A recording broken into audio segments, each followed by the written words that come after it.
got Mr. Hart. Just a brief history. He was actually a teacher back in the day. Worked for ABSA Capital for a few years and moved into investment solutions. He's currently the Economist and Chief Strategist there. Mr. Hart.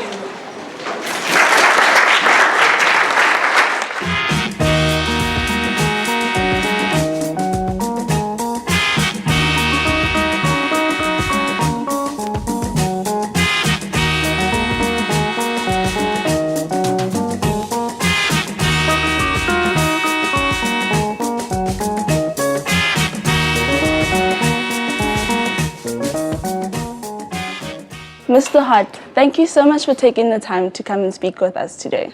There's a number of issues that I'd like us to look at, starting with the recent xenophobic attacks. Just your thoughts on what is happening and how it is affecting our economy. Well, I think there's a lot of discussion about how the xenophobia is really about a fight for resources at the bottom. The problem is our jobs market has become a zero-sum game. Somebody gets a job at the expense of somebody else, and that's why there's this notion that a foreigner is stealing my job. And that's because the actual economy has become static and is not creating jobs.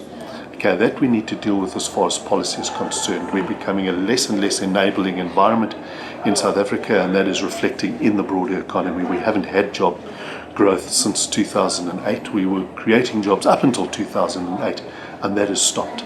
And that's since job creation has stopped, we've started to see the xenophobia rise. It has an effect in the economy in a number of ways. Just an example, tourism, for instance. If you have a perception that tourists or foreigners are being attacked, if you're a tourist, you'll be a foreigner, do you want to go to a country like that? And tourism is an important part of the economy. It's, I think, estimated to be 8 to 10% of the economy, and that can have a very severe effect. But fortunately, at this stage, the xenophobia is seen as affecting the informal economy more than the formal economy. But of course, we're dependent on foreign capital because we're running multiple deficits, and so capital inflows are essential. If that dries up, we will see trouble on the rand very, very quickly. We already are seeing trouble, and that translates into higher prices. We're also dependent on foreign expertise and technology, just in our day-to-day lives. Cell phones, cars, consumer goods, all depend on foreign technology. We don't have the research and development capability that's in the US and Japan and those larger economies, and so we do depend on that. And if we do actually lag behind because foreigners don't want to do business with us, we will be last in line to get that technology and lag behind in competitiveness. But I think we need to reflect that why are foreigners flocking to South Africa? And that's because in their own countries there's disenabling environments. Why? Because you've got a top corrupt elite running the economy, right? And they put these rules and regulations in place to serve themselves, and it actually cuts out economic opportunities. You'll find countries that are really getting ahead, like Kenya and Ghana. You find very few Kenyans and Ghanaians in South Africa because there's opportunities that are opening up in their own countries, right? But Zimbabwe we've got plenty of Zimbabweans here because their economy has imploded. Economic freedom right down at the bottom of the ranking, and basically this is where South Africa should have been more assertive. When Zimbabwe was imploding their economy and stealing elections and all the rest of it, it was within our power to actually say, you need a transition, we need a proper elections, and where the investment timelines can be lengthened again, and you can actually start to have a proper regime. But you've got these disenabling environments, and we don't hold people to account. But then we, in a sense, our own static economy is a disenabling environment, increasingly so. But we've of course achieved a much higher level of economic activity, and so for that reason we need to actually look at ourselves and say, we need to change course economically. We cannot continue to lurch to the left, an ideological experimentation which is known not to work. And we need to move back to the pragmatic center and generate that enabling environment so that we can be competitive. An issue that you brought up about policy, because a lot of people who feel disgruntled in South Africa are speaking about the fact that there are lack of jobs and they cannot survive in those areas due to lack of resources. Do you feel that the government has failed people in some regard in terms of allowing locations, because we see these xenophobic attacks in locations, rural areas, because they are stemming from those areas? Has government failed people, especially the poor in South Africa? I think where it's failed is one needs to understand, how do jobs get created? It's not actually very difficult. Obviously, you've got to look at the factors of production, land, labor, capital, etc. But to expand an economy, to increase economic capacity, you have to have investment. There is no other way to expand economic capacity other than investment. And what pays for the investment? In other words, what resources there for investment? There is no other resource other than savings. So we sit here with an investment rate of 19% of GDP. An investment rate of 19% of GDP will buy you a long-run growth rate of about 2 to 3%, okay, which is inadequate. So you need to lift the investment rate. But our savings rate is sitting at 14%. So there's this macroeconomic mismatch that's occurring. So you could say at the core of an unemployment problem is a lack of savings. Because without the savings, everything else is a magic wand. You can say we want this, that, and the next. If you don't have the resources to pay for it, you buy economic growth. That's basically what I'm saying. And and it doesn't matter what system you're in, if you don't have the resources to buy it and you wish higher growth, it's a magic wand. And unfortunately, there's too much magic wand thinking. So that's at the core. So that macroeconomic mismatch of low savings rate and a moderate investment rate is reflected in multiple deficits.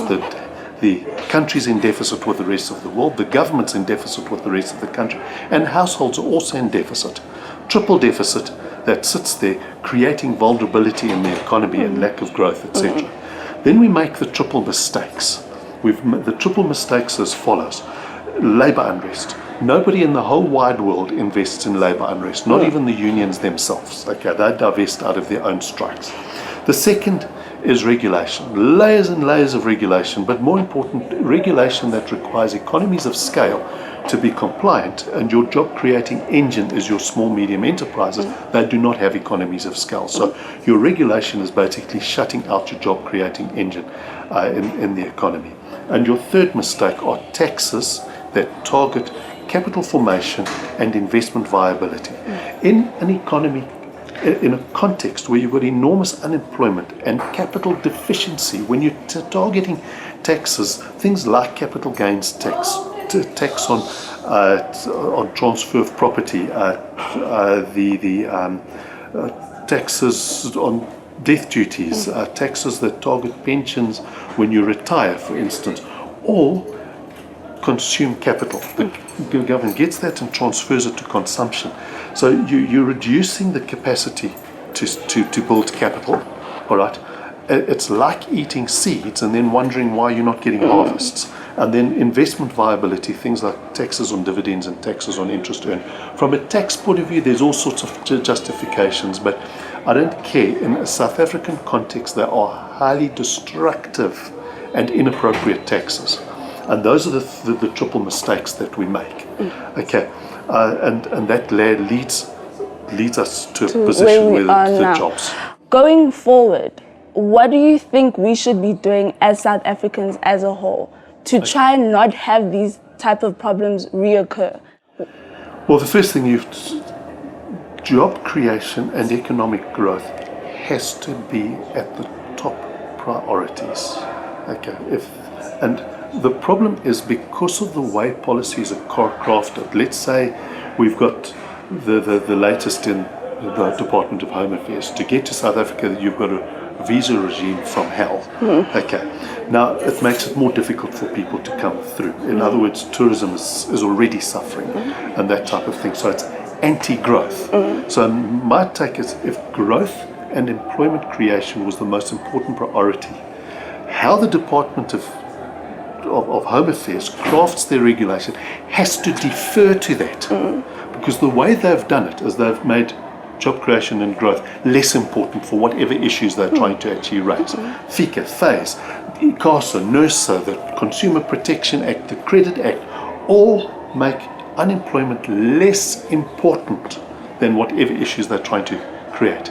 And that's the problem, is that when you start to aggregate this, you actually see that unemployment, not by intention, but by design, is become the lowest priority of government, and we can see it. And that's where we failed people, is because we've gone through for poverty alleviation. In other words, we give you grant, we give you housing subsidy, whatever. It's basically transferring resources to consumption. Whereas poverty reduction, very different to alleviation. Poverty reduction is shifting resources to investment. And we're not doing that. Okay. We talk about investment, but when you actually see what's happening in the budget, it's anti-growth.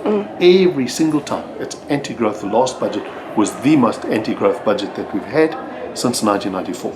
So South Africa as a whole is not focusing on growth and policy. And if we did do that, do you think none of these problems would be around? No, they'd be hugely diminished. In other words, we have an unemployment problem from which there is a poverty and inequality consequence. Or put another way, if we had full employment, poverty and inequality would be vastly diminished problems. It wouldn't necessarily just go away. But the problem is that we are focusing on poverty and inequality, and the actual unemployment side has just been relegated down to the bottom. And just to also sort of add something to it, do you think South Africa has an immigration population control problem? As in, there are too many foreigners in our country for us to even regulate what's happening with those individuals in our country. And is the number too high? One of the problems is, firstly, our neighbours are not growing and offering sufficient opportunities within their own economies, which we need to actually hold them to account. But then, of course, we haven't got our own house in order, right? Because we're actually making the same mistakes they made when they became independent. They're starting to emerge from those mistakes. So you're starting to see growth, but of course the level is much lower. We are just grinding our way into those same mistakes. For ideology, all of these things, it's a problem. But I think the number, of course, because of that, South Africa is seen as the honeypot. Okay, unfortunately, borders are porous, and our mistake is we're making it difficult to go through the borders, and so people go around the borders, and that's where we get undocumented people. And I think we should be making it easier for people to go through the borders so that we can at least document people, right, at the very least, and then know what the extent of the problem is. But I think half the problem is we don't know the extent of the problem, because the number of people, that come through the border posts just don't tally with the number of people that are actually here. Yeah. So this problem needs everybody to work together. In essence, and it needs people to work together, but it also needs people a completely different thought process. For instance, when you're putting up barriers to investment and investment viability, because you think, okay, you're part of the BRICS and all the rest of it, China can do that, right? Because you can climb those barriers to entry because there's such deep potential behind it, but we don't have the same deep potential. So why would any investor climb those barriers to entry? South Africa is tiny in a global context, and I think we should be emulating countries like Chile and Mauritius, who've actually lowered barriers because they recognize they are small, and the only way to actually create natural competitive advantages is to be easy places to invest and do business. Okay, and both those countries have overtaken South Africa by miles, and Mauritius have got nothing going for it. Okay, they've got, bless them and all the rest of it, but they've got nothing going for them, and yet their GDP per capita is now 50% higher than South Africa's. They overtook South Africa in the 90s. In 1980, their GDP per capita was less than half of South Africa's. And they've overtaken us just through sheer grit and determination and policies that make saving, investment, and doing business easier rather than more difficult. South Africa in 1980 was 30th in the global economic freedom rankings. We're now about 88th. Okay, and that's one of the reasons why we have stagnated. Speaking about business and growing business and having a competitive edge, we're looking at the fact that the world is moving into technology and technology-based business. We speak about broadband development in South Africa, and part of the problem and the underdevelopment of this sort of part of our sector is because a lot of people feel, or lots of critics have come to say, that broadband infrastructure is undeveloped in our country. I'd like us to have a look and maybe discuss what does it mean if we are left behind in this type of infrastructure development. All right, the one area where broadband is important is to have fiber optics, etc. Now, the government chose to monopolize that, and the company called Infraco, and it's one of the reasons we've lagged.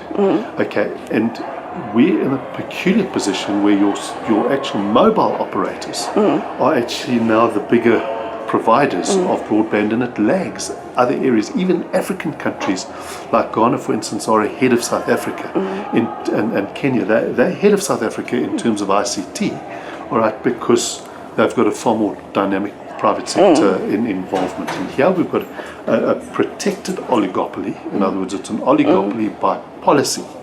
Right, not because the private sector chose it, but because that's how ECOS has designed it. Obviously ECOS with the mandate from government, and we've lagged behind. And of course, from that point of view, it means that there's a number of things. Firstly, the existing economy can't compete on the same footing as, say, other countries which have got much lower costs and far more capacity in broadband. But the second thing is that we would not be a jurisdiction of choice for any IT company to actually set up here. You've got Mark Shuttleworth, who was there. He was forced to go offshore to actually develop further because it was the environment here was not enabling enough. Sure, it can't all be gloom and gloom in our country. Are there any positives that you're seeing our country can build on to make sure that in the future we do have an economy that can focus on growth and create growth and job employment? Well, I think we need to appreciate that South Africa has got far deeper potential than countries like Chile and Mauritius. Okay, and if one can actually look at what they've done, and their thing is to appreciate their smallness. South Africa punches above its weight on the international stage, and that's to its credit. I mean, there's a lot going for South Africa. We've got a superb financial services sector. It's in the World Competitiveness Forum. We rank in the top in the world in that particular regard. We need to fix where we are at the bottom of the scale, things like education, labour, etc. That's where we need to become more competitive, and then we also need to fix the savings and investment. We need to shift policy so that we favour the saver over the borrower, and actually start getting the resources needed for the investment that we need to get economic growth going. Thank you. Just one last short question. Where did your love for economics start, and the passion you have for it? Well, I think it doesn't matter what career people choose, you have to have a passion for it. It's not a job. Okay, if it's a job, then find something else to do. Okay, because obviously different people have different interests. I started off in the sciences. I started off as a science teacher originally, but the way the world interacts, particularly in the financial markets and economy, has always interested me. I never ever saw it as a career, but I studied further in that direction when I couldn't study physics and chemistry further, and that eventually gave me an opportunity outside teaching. Wasn't the original intention, but of course I enjoyed the opportunity, and I haven't looked back from that perspective. But of course, some people look at economics, that's a mystery, and it doesn't mean anything, and that kind of thing. And it's not everybody's cup of tea. As you can appreciate, there's other people who love it, and that's the point is that when I interview people for jobs, I'm trying to determine whether economics is a natural love or they're just looking for a job. Okay, because if you pick up a newspaper and you read it, right, what draws your attention? Okay, is it the sport? Is it the gossip? Is it, oh, there's an economic article that you're naturally drawn to? Or do you say, now I'm an economist, now I better start reading things economic? Well, that doesn't work. Okay, you've got to have that interest and passion. Are you drawn to it? Are you naturally interested in it, even if it wasn't your job? Okay, and that's the criteria. And it doesn't matter whether you're a geologist. If you're a geologist, if you see something geological, it'll naturally attract your interest because you are passionate about that. Thank you so much for your time and for speaking with us. My pleasure. Thank you. Because remember, to drive jobs, we need to create 10 to 15 million new small, so jobs in this country. 10 to 15 million new jobs need to be created. Now, the only way you can do that is the creation of 2 to 4 million new small businesses. How do you fund and capitalize 2 to 4 million new small businesses?